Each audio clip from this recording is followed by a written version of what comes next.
আসসালামু আলাইকুম বন্ধুরা, সবাই কেমন আছেন?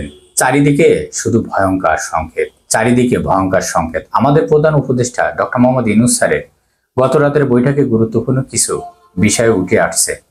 এর আগে বিএনপি জামাতের সঙ্গে যেসব আলোচনা হয়েছিল সেখানে আবারও তিনটি মূল দাবি স্পষ্টভাবে উঠে আসছে।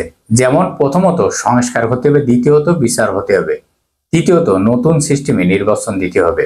যেটা আমাদের নতুন বাংলাদেশে গড়ার জন্য যে কাজগুলো দরকার সেগুলো করতে হবে।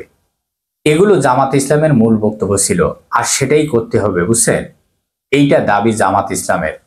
জুলাই সনদপত্র ছাড়া ওনারা নির্বাচনে যাবে না। এর আগে তো বইলা দিছে, তার মানে কি আমাদের যে বড় দলটি আছে তারা তো বলছে, বারবারই বলছে, এখনো বলবে। তারা এর আগেই বলছে, এখনো বলছে যে আমাদের সংসদে যাবার পরে সবকিছু সংশোধন করে দেবে, সবকিছু করে দেবে। একই কথা কিন্তু বারবার বলছে বিএনপি, সবকিছু কইরা দিব। যেভাবে আমরা আগেই বলছি, আমরা সেই জায়গায় আছি, এখান থেকে আমরা এক পাও সরব না।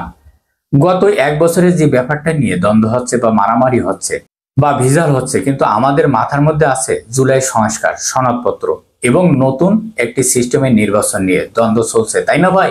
অনেকবার তো বৈঠক হয়েছে, বিস্কিট খাওয়া খাওয়ি হয়েছে, কোনো কিছু সমাধান হয় নাই। এর আগেই বলছে জামাত জুলাই সনদপত্র ছাড়া তারা নির্বাচনে যাবে না, অর্থাৎ তারা নতুন ব্যবস্থা দাবি করছে, নতুন সিস্টেম দিতে হবে নির্বাচন। বিএনপি কিন্তু একই কথা বলছে, তবে ভিন্নভাবে উপস্থাপন করছে, কিন্তু বাস্তবে তাদের ভিতরে কোনো পরিবর্তন হয়নি বা আসেনি।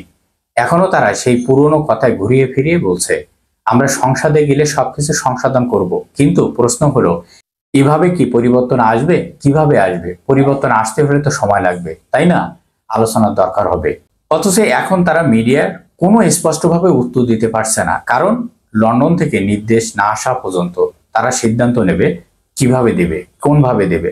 এদিকে আমাদের সেনাপ্রধান ওয়াকার সাহেব অলরেডি কথা বলছে গতকালকে ওনাদের সাথে, প্রধান বিচারপতির সাথে ওয়াকার সাহেবের বৈঠকে বসছে। এই ব্যাপারটা নিয়ে না চারিদিকে গুজব ছড়িয়ে গেছে, শুধু গুজব আর গুজব।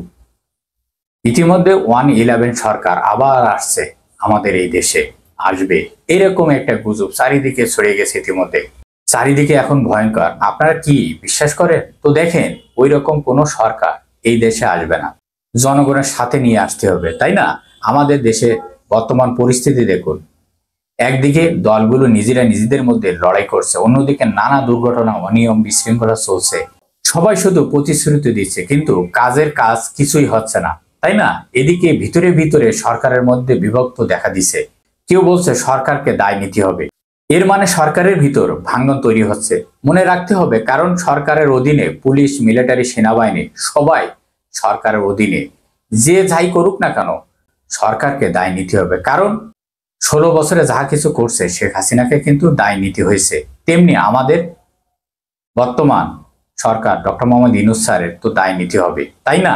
যার জন্য আমি বলছি, সুন্দর একটি রাস্তা খোলা আছে, আইনের রাস্তা, সেই রাস্তা দিয়ে দেশটাকে নতুন করে নতুন সিস্টেমে চলে আসা ভালো, নির্বাচন পর্যন্ত। তারপরে নির্বাচন সরকার আসুক, যে কোনো সমঝোতা হচ্ছে না, দলগুলো শুধু দ্বন্দ্বই লিপ্ত হচ্ছে। তাই জনগণকে আর দলের কাছে যেতে হবে না, কারণ আমরা চাইতে পারি না, আইনের কাছে যেতে চাই। ভুলে গেলে চলবে না, জুলাই সনদপত্র আমাদের মূল ভিত্তি। দেয়ালে দেয়ালে যে কথাগুলো লেখা ছিল, যেগুলো জনগণের আকাঙ্ক্ষা প্রকাশ করছে, তাই নতুন সংবিধান, নতুন ব্যবস্থা দাবি, নতুন ব্যবস্থার দাবি আইনের কাছে উপস্থাপন করাই হচ্ছে জনগণের সঠিক পথ। চারিদিকে এখন ভয়ঙ্কর, চারিদিকে এখন শুধু ভয়ঙ্কর। এখন এক ধরনের অস্থিরতা কাজ করছে চারিদিকে, গুজব, ভয় সব মিলিয়ে মানুষ এখন আতঙ্কই আছে। কিন্তু আমরা জানি উপর আল্লাহ আছে, একটা রাস্তা খুলে দেবেন, তিনি আমাদের একটি সঠিক রাস্তা খুলে দেবেন। আমাদের করণীয় হলো সংস্কার, বিচার এবং নতুন নির্বাচন ব্যবস্থা। এই দাবি ধরে রাখা উচিত। কোনো দল যদি কালকে বলে আমি বড় দল, বড় দলগুলো বলছে সবাই আমার সঙ্গে আসো, তাতে কি শান্তি আসবে? আসবে না। শান্তি আসবে শুধু তখনই যখন জুলাই সনদপত্র স্বীকৃতি পাবে। তাই আসুন আমরা আইনের পথে অটল থাকি, আল্লাহর ওপর ভরসা রাখি। সবাই ভালো থাকবেন। আল্লাহ হাফেজ।